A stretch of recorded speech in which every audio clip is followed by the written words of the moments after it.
Announcement, March 14th, 2022, for elders in Hong Kong.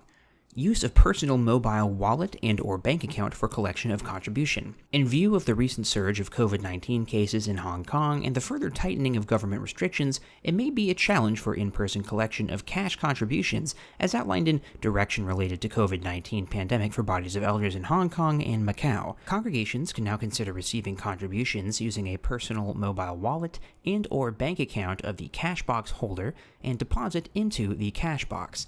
However, before implementing this arrangement, congregation elders should take into consideration potential personal tax and banking risks. Please note the following procedures for this arrangement. Whoa, hold up. What are cash boxes, tax, and personal banking risks of what exactly? We need to back up here. In July of 2021, Watchtower sent a confidential letter to all the bodies of elders in Hong Kong and Macau. In this letter, a massive shakeup of how contributions are to be collected and stored is outlined. Generally, each congregation of Jehovah's Witnesses around the world has its own personal bank account that they deposit contributions in to be sent electronically to Watchtower. But under this new arrangement, things are going to be a little different. It has been determined that all congregations in our branch territory should change their primary account from the use of a bank account to the use of a cash box. A lockable cash box should be obtained and placed in the care of a trustworthy publisher, preferably an elder or ministerial servant, chosen by the body of elders to be the cash box holder. The cash box holder should not be the account servant or related to him. The body of elders should direct a safe and secure place for the cash box to be kept and ensure that the location is not commonly known by others. Another trustworthy publisher, preferably an elder or ministerial servant, who is not the account servant, should be chosen by the body of elders to be the backup cash box holder. Both brothers must sign an agreement stating that they are responsible for safeguarding the cash, will use it only for approved purchases, and will return the full amount if requested by the body of elders. The agreement should also state that they will not use money, even temporarily, to care for personal need. The original signed agreement should be placed in the archive file, and a copy should be given to each of the two brothers. To summarize, and we'll use Watchtower's own summary that they conclude the letter with, congregations should complete the required action before the 31st of August 2021. 1. Obtain a lockable cash box. 2. Select the cash box holder and the backup cash box holder. 3. Have the agreement signed by the cash box holder and the backup cash box holder signed and filed in the congregation archive file. 4. Withdraw all the funds from the bank account and transfer them into a lockable cash box. 5. Have the cash box holder and the account servant reconcile the opening balance with the current account sheet. 6. Conduct a physical count of cash by the cash box holder and the brother withdrawing the cash from the bank account. 7. Complete a transaction record to document the transfer. 8. Close the bank account held by personal names of brothers. 9. To file all documents related to the closing of the bank account in the congregation archive file. So, why would they do all of this? Well, Watchtower didn't say this specifically, but less than a month prior to this letter, Hong Kong had passed a national security law, which was a sweeping piece of authoritarian legislation which Amnesty International described as dangerously vague and broad. Virtually anything could be deemed a threat to national security under its provisions, and it can apply to anyone on the planet. This law sucks for everybody, and given that Jehovah's Witnesses are currently under ban in China, and this new Hong Kong law would give the Chinese government an arm of national security in Hong Kong, it's understandable why Jehovah's Witnesses would be nervous about this and would potentially want to get themselves in a situation where their assets couldn't be freezed or seized by the Hong Kong government in the case of another lockdown, China style. To use another Watchtower catchphrase, it is reasonable to assume that they were concerned about Hong Kong using this legislation to persecute them.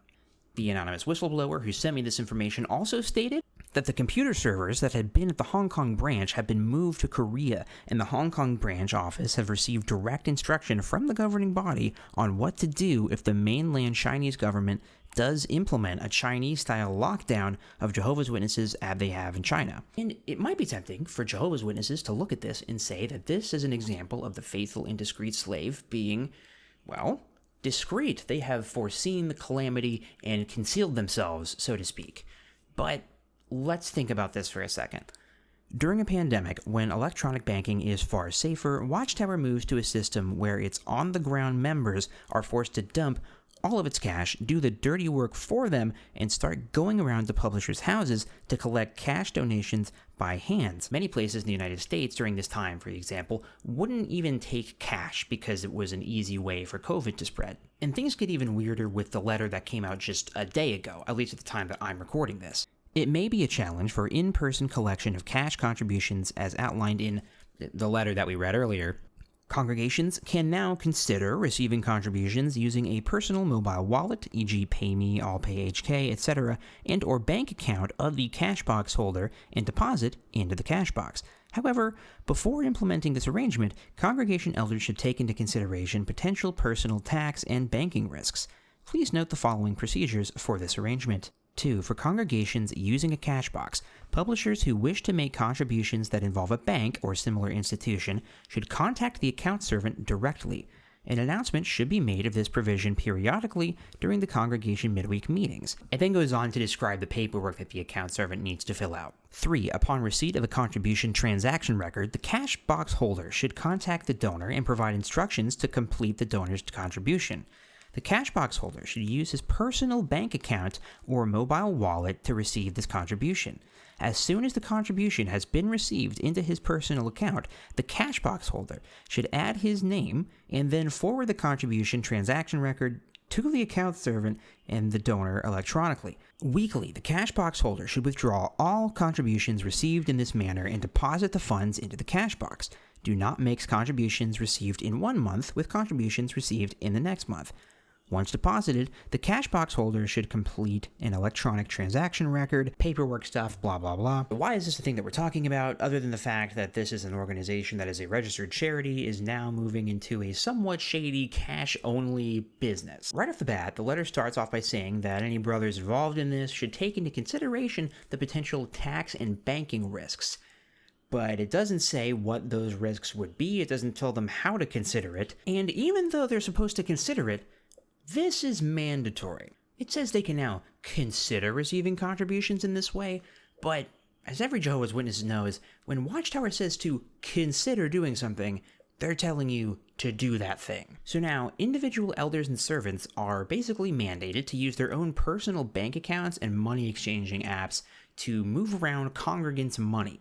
And the thing with this Hong Kong national security law is it applies to everyone, every individual, even people who have never set foot in Hong Kong. Don't ask me how that's supposed to work. So Watchtower, it would seem, has found a way to potentially dodge issues with this law on its own, like as an organization, and it's passed the buck onto individual members. Like we talked about earlier, this national security law can be used by the government to do anything they want to anyone for really any reason that they decide to make up. So if they arbitrarily decide that Jehovah's Witnesses are a national security threat, which would be pretty similar to what happened in Russia and China, now it wouldn't just be the Watchtower leaders, it would be individual elders and ministerial servants who are potentially at risk. And this would not just be a minor hassle like when somebody calls the police on you out in service and you might have to go down to the police station for an hour. Amnesty International says being charged with a national security crime on the mainland can lead to arbitrary or even secret detention.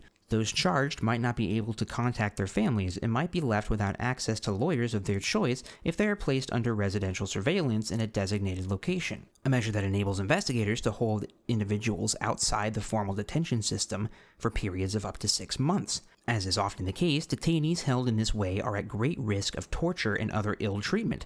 Human rights lawyer Lee Hepping was beaten, drugged, and subjected to electric shocks when he was secretly detained during the 2015 lawyers' crackdown. So Watchtower has sent out a letter to the elders that basically forces them to take on the potential tax and banking issues that Watchtower would face for themselves. They are now the targets instead of the actual leaders of the organization. Right now, the government in Hong Kong is not targeting any religious institutions, so this isn't a big deal currently, but it could be. The government could arbitrarily decide to do whatever they want, as they are currently doing right now and have historically done. And this also goes to show how authoritarian Watchtower is. Watchtower is able to successfully, with just one letter, seize control of an elder's or servant's bank account and make them do whatever they want with it. So What if this wasn't something with money and it was instead a physical request? They can arbitrarily decide to do whatever they want, send a letter to their congregants, and everyone kind of has to do it. And Watchtower doesn't even have to tell them it's a mandate. They can just tell them to consider something, and everyone understands that is just a humble way of them asking you to do something. What does all this mean? I don't really know. It might not end up meaning anything, but it is a potentially risky and weird situation the Watchtower is putting its congregants in Hong Kong in, and it's a little dangerous since it's all happening during a pandemic. It's putting people at risk, and this is a registered charity. This is not a transparent way of running a registered charity.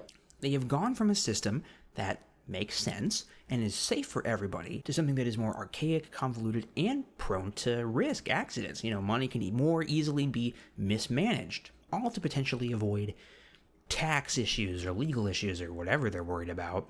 The light is supposed to be getting brighter, but this is kind of a worse way of doing things that seems to only benefit them and make things weirder and worse for everyone else. So anyway, thank you to the person that sent that to me. I thought it was interesting.